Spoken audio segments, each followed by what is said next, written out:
try and show you how we get some of these sounds. You have to build every sound. Pretty simple. Here are the simple things we start with. There are 5 of them. The simplest one of all is something that any lab technician must have seen it. Another, it's called a sine wave. It's very smooth, very flute-like. A little bit more complicated wave is called sawtooth. And it's called sawtooth because on an oscilloscope screen it looks just like a sawtooth. This one is a little richer, a little reedier, and it resembles a lot of sounds found on home electronic organs.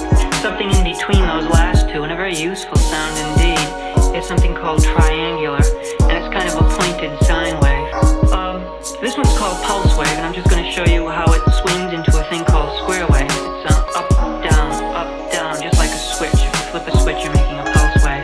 If it's an even off, on, then it looks on an oscilloscope very symmetrical, and it's called a square wave. The last of which is probably the least useful, although you'd never want to be without it.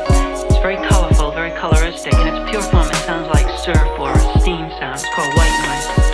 Now I'll patch this up here into one of my output modules and try and show you how with these primitive sounds we start to get some very musical sounding things.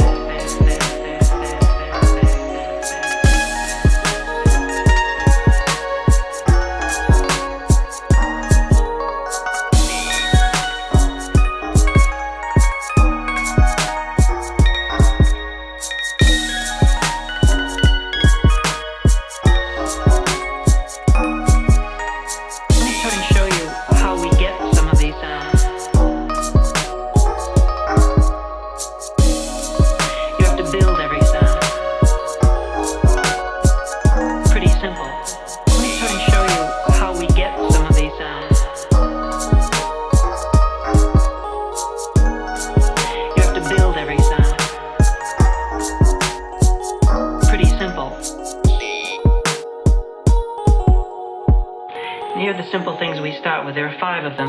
The simplest one of all is something that any lab technician must have seen.